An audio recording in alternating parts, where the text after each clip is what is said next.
Semaine parfaite pour Liverpool. Victoire 2-0 contre le Real Madrid. Victoire 2-0 contre Manchester City. Tout est parfait.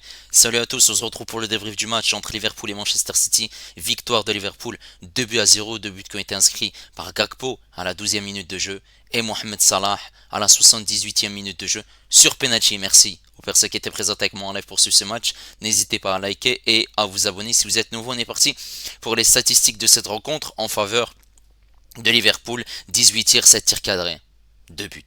City, c'est 8 tirs, 2 tirs cadrés. Ils ont été calamiteux. 44% de possession de balle pour Liverpool. La possession, c'est plutôt équilibré, surtout en deuxième mi-temps, puisque voilà, en première mi-temps, on avait un avantage pour Liverpool à plus de 65%. Et forcément, City avait à peu près 70% en deuxième mi-temps. Voilà, une possession 44% pour Liverpool, 56% pour City, 412 passes pour Liverpool, 530 pour Manchester City, précise autre passe à 83% pour Liverpool, 88% pour Manchester City. C'est anecdotique pour Manchester City cette précision de passe, puisqu'à l'arrivée il y a 0 but. 8 fautes pour les Citizens, 9 pour Liverpool, un carton jaune pour Liverpool, 3 pour Manchester City, 4 hors-jeu pour Liverpool, 3 pour Manchester City, 7 corners pour Liverpool et 4 pour Manchester City. Et là on est parti en image pour les deux buts du match. Il y a eu un petit peu de changement dans le 11 d'Arne Slot avec la blessure de Konaté forcément en fin de rencontre contre le Real Madrid. Il était obligé de mettre Joe Gomez aux côtés de Van Dijk. Côté droit, on avait Alexander Arnold qui faisait son retour dans le 11. Il était juste pour cette rencontre contre le Real Madrid, c'était Connor Bradley. À gauche, on avait Robertson. Le gardien, c'est Keller. Ensuite, au milieu de terrain, on avait McAllister et Gravenberch. Un cran plus haut, Sobzolai. À gauche, on avait Diaz. Mais bon, le positionnement de Diaz et Gakpo bougeait énormément. Ils n'avaient pas forcément une position fixe. Donc Gakpo était à gauche, ici en l'occurrence sur ce visuel. Diaz en 9, faux 9. Et à droite, on avait Mohamed Salah. Voilà, c'était Nunez qui était titulaire contre le Real Madrid. Et là, c'est Gakpo qui est titulaire à sa place. Pour cette équipe de Manchester City, on avait Ortega, Walker, Akanji, Ruben Dias, Ake. Un milieu de terrain composé de Lewis, Gundogan et Nunez. Bon, l'animation offensive, elle n'était pas comme indiqué sur ce visuel. Et en attaque, on avait Foden à gauche, Bernardo Silva à droite et Erling Braut Haaland. On avait du beau monde sur le banc, Grealish, Doku, De Bruyne, Gvardiol, Savinho également. Et c'est cette équipe de Liverpool qui va réussir à marquer à la 11e minute de jeu. On voit qu'il y a un très très bon ballon dans la profondeur. Salah fait un contrôle, rentre dans cette surface de réparation. Et ici, il analyse, il fait un crochet, centre pied gauche. C'est centre, frappe. Mais bon, il y a quand même de la réussite puisque il y a Gakpo qui est là pour récupérer ce centre. Gakpo met ce but et ce qui fait 1-0 pour Liverpool. Bravo, la célébration de Gakpo, le salut militaire. Gakpo qui est félicité par ses coéquipiers. Ensuite, on est en deuxième mi-temps. À la 75e minute de jeu, il y aura un dégagement de Keller. Cette tête de Akanji pour Ruben Dias. Ruben Dias qui est mis sous pression par Darwin Nunez. Il réussit Darwin Nunez à récupérer ce ballon. Juste après, il le perd et c'est une récupération de Walker. Et il y a le pressing de Luis Diaz. Et Luis Diaz va récupérer ce ballon. Walker va le tacler. Et ensuite, ce ballon va partir dans le sens opposé, c'est-à-dire du côté de Ortega. Et Luis Diaz va récupérer ce ballon dans cette surface de réparation. Il va faire un crochet sur le gardien. Voilà, Ortega fait une mauvaise analyse puisque il sort directement, il met ses mains et il attrape les jambes de Luis Diaz. Il touche pas du tout le ballon. Forcément, l'arbitre siffle penalty, ce qui est tout à fait logique. Et on sait que Salah a raté ce penalty contre le Real Madrid. Salah a eu des occasions dans ce match et il est passeur décisif pour le but de Gakpo. Et on voit à gauche que sur les 5 derniers penaltys que Salah a tirés, il en a mis 4 sur les 5. Celui qu'il avait raté, c'était sur le poteau à gauche. Salah va prendre ses responsabilités, va réussir à tirer à droite et marquer ce but, même si le gardien l'avait suivi. Et Salah qui célèbre avec les supporters de Liverpool. Il n'y avait pas photo, victoire nette et sans bavure de Liverpool. Cette équipe de Manchester City a réussi à se créer des occasions, surtout en deuxième mi-temps, mais en première mi-temps, on avait vu que Liverpool a été très très intéressant. Ils ont étouffé Manchester City par leur pressing. On voyait beaucoup de pertes de balles, de déchets techniques de la part des Citizens. Ils arrivaient très peu à ressortir le ballon et surtout les défenseurs Walker, Diaz, Akanji et Ake qui touchaient énormément de ballons. Ils arrivaient très peu à combiner et à jouer vers l'avant. On voyait beaucoup Gundogan redescendre pour essayer de toucher des ballons et essayer d'emmener le bloc vers l'avant. Voilà, quand on voit un Lewis, un défenseur qui joue au milieu de terrain, ou un double pivot côté de Gundogan, voilà, Guardiola qui essaye de faire des changements, c'est un peu compliqué. Et Manchester City qui est sur une série très compliquée, puisque sur les 4 derniers matchs de Premier League, c'est 4 défaites. Pire série depuis avril-août 2008 quand même. Manchester City, il y a eu du mieux en deuxième mi-temps où ils se sont créés des occasions. Ils auraient dû marquer avec cette phase de possession où ils essayaient de trouver des solutions à gauche, à droite. Il y a eu des changements aussi effectués par Guardiola.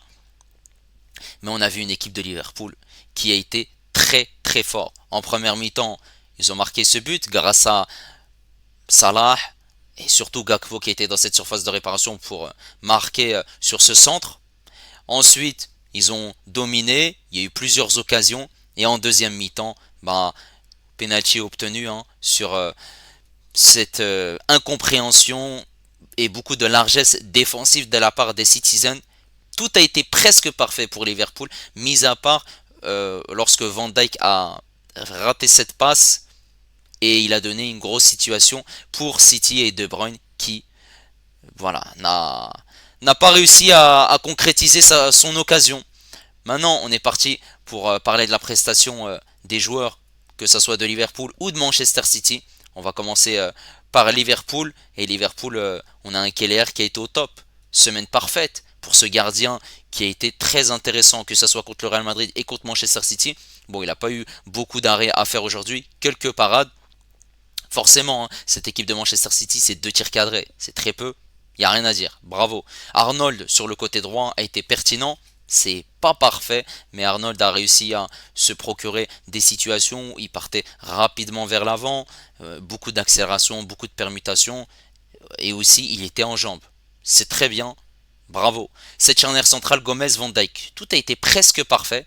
Gomez qui devait remplacer Konaté, qui s'est blessé en fin de rencontre contre le Real Madrid, et Van Dijk a donné cette situation qui aurait pu permettre en fin de match à City de réduire l'écart, mais sinon ils ont été au top, que ça soit défensivement, dans les duels, dans l'agressivité, beaucoup de hargne et de combativité. On a même vu Van Dijk sur les coups de pied arrêtés, notamment sur corner, où il a eu pas mal de situations où il aurait pu marquer. Malheureusement, ce n'est pas le cas. Sur le côté gauche, on avait Robertson qui multipliait les courses à haute intensité, qui jouait aussi avec Diaz, Gakpo. Ils enchaînaient les combinaisons, les 1-2, et on voyait pas mal de dangers de la part de l'arrière gauche de Liverpool. Pertinent, défensivement aussi, il a été costaud pour ne pas se faire contrer et surtout se faire prendre de vitesse par des joueurs qui partent très vite du côté des Citizens. Bravo à lui. Ce milieu de terrain, McAllister, Gravenberch et Szoboszlai. Gravenberch, très intéressant au poste de numéro 6. Bon, et là, il était en double pivot avec McAllister. Contre le Real Madrid, c'était lui la pierre angulaire au milieu de terrain. Et Gravenberch est très intéressant. C'est un 8, mais qui joue en 6. Il est pertinent dans ce rôle-là pour ressortir les ballons proprement, être juste, avoir la bonne vision, couper les trajectoires, être pertinent pour relancer les ballons vers l'avant. Parfait. Ensuite, on avait McAllister, cet Argentin qui met beaucoup de hargne et de combativité dans l'impact physique énormément et il a réussi à être pertinent, ressortir les ballons malgré ce pressing de la part des Citizens, mettre des ballons vers l'avant pour Szoboszlai notamment et aussi il a réussi à partir vers l'avant, à accélérer le tempo. Il a été pertinent et il aurait pu faire largement mieux mais c'est propre. Szoboszlai qui a été aussi très très intéressant. Szoboszlai qui a réussi à avoir des occasions et qui s'est montré dans un rôle de numéro 10 où il a été pertinent. Voilà, il arrivait à trouver des solutions vers l'avant, à combiner, mais il n'a pas été beaucoup mis en valeur durant cette rencontre et on ne l'a pas énormément vu. C'était surtout les trois de devant, en l'occurrence Diaz, Gakpo et Salah. Mais ça reste malgré tout un match correct puisqu'il a réussi à se mettre au service du collectif. Ensuite, les trois de devant, on va commencer par Salah. Salah, très très très intéressant. Bon, il a raté ce penalty contre le Real, mais il a réussi à le mettre aujourd'hui. Passeur et buteur. Et cette saison en Première Ligue, pour Mohamed Salah, c'est 13 matchs, 11 buts et 7 passes décisives. Il est en forme, clairement. C'est le joueur africain le plus décisif en 2024. Bravo à lui. Pertinent aussi dans les retours défensifs. Offensivement, très intéressant. Il arrive à prendre la profondeur, à faire des différences. Le crochet à gauche, le crochet à droite. Il aurait pu marquer sur deux trois situations où on voit notamment cette situation où il tire au-dessus. Un face à Ortega. Malheureusement, il aurait dû faire largement mieux. Mais la rencontre de Salah est quand même très très bonne, bravo à lui, il est en forme décidément. Sur le côté gauche, on avait un Diaz qui bougeait énormément avec Gakpo, ils n'avaient pas forcément une position fixe et Diaz a été pertinent dans ses appels, dans ses percussions et lorsqu'il arrivait à éliminer aussi facilement ces joueurs de Manchester City, il arrivait à combiner, à varier sa position. Lorsque Gakpo était à gauche, il était en 9 et lorsque Gakpo était à gauche, Diaz était en 9. Donc ils inversaient. Voilà, très très intéressant. Même si sur certaines situations, il aurait pu faire largement mieux, mais ça reste malgré tout une rencontre aboutie. Et en 9, on avait Gakpo. Gakpo est décisif contre le Real Madrid. Il est rentré, il a marqué. Aujourd'hui, il était titulaire et il a marqué rapidement à la 12e minute de jeu. Il est là, pertinent. Forcément, sa première saison avec Liverpool, c'était pas extraordinaire, mais là, il le montre depuis quelques matchs qu'on peut compter sur lui. Bravo à lui, ses appels étaient pertinents, les retours défensifs également. Il arrivait à mettre beaucoup de hargne et de combativité. Bravo à lui. Forcément, presque tout a été parfait. Même lorsque les joueurs sont rentrés, que ce soit Nunez, Elliott, Jones et Quentin, on voit qu'il n'y a pas forcément une grosse différence entre les joueurs qui sont titulaires et les joueurs qui rentrent en jeu. Et à souligner également que Szoboszlai n'était pas titulaire contre le Real Madrid. C'était Jones qui a fait aussi une entrée pertinente. Cette équipe de Manchester City qui est dans le dur. Manchester City n'arrive plus à retrouver la victoire, toute compétition confondue, depuis 7 matchs. 7 matchs, c'est très compliqué, c'est-à-dire cette victoire contre Southampton le 26 octobre, défaite contre Tottenham 2-1, défaite contre Bournemouth 2-1, contre le Sporting, une défaite 4-1, défaite contre Brighton 2-1, défaite contre Tottenham 4-0. Il y a ce match nul contre Feyenoord 3-3 où ils gagnaient 3-0, ils se font rattraper 3-3. Il y a clairement un problème et là aujourd'hui on se posait la question, est-ce qu'ils allaient se réveiller? Eh ben non. On a vu un match à sens unique où Liverpool a été dominateur. Voilà. Défaite une nouvelle fois, ils devront se reprendre contre Nottingham Forest mercredi. Il y a eu très peu de choses intéressantes. Ortega qui aurait pu faire largement mieux sur ce premier but. Mais bon, c'est le placement des joueurs. Ce deuxième but, c'est de sa faute. Il sort, il fait une mauvaise compréhension du ballon et il commet ce penalty. Voilà, match qui est catastrophique de la part de Ortega. Et Guardiola qui est là, mais qui est sur le banc et qui fait 6 pour dire 6 titres pour chambrer. Et à la fin du match, malgré tout, voilà, il y a eu des sifflets de la part des Reds, mais il a quand même été félicité. Et forcément, là, on l'a pas vu gratter le crâne. Ah ouais, mais oui, c'est vrai, j'ai oublié, il a rien sur le crâne. Je sais pas ce qu'il est en train de faire mardi contre Feyenoord. Et forcément, là, il doit trouver la solution. Il doit trouver cette baguette magique. Et on a vu une équipe de Manchester City qui a été explosée, qui a été nulle. Ils ont des maux de tête, faut prendre des Doliprane. Ou je sais pas, qu'est-ce qui se passe? On n'a pas Rodri, on n'a pas De Bruyne, on a des joueurs qui sont pas au top, notamment Foden. Il n'y a rien qui va. Cette défense, Walker, Diaz, Akanji, Ake, a fait énormément, beaucoup d'erreurs défensives. Que ce soit en termes de déchets techniques, que ce soit en perte de balle et que ce soit en lecture de situation sur cette occasion qui a emmené le but pour Luis Diaz, eh ben ils sont plusieurs à commettre des erreurs. Walker, Akanji, Diaz, ils ont du mal et ils sont pas au top. Beaucoup d'errance, beaucoup de mauvais choix et offensivement quand on parle des latéraux Walker et Ake, ils ont été mauvais clairement, hein.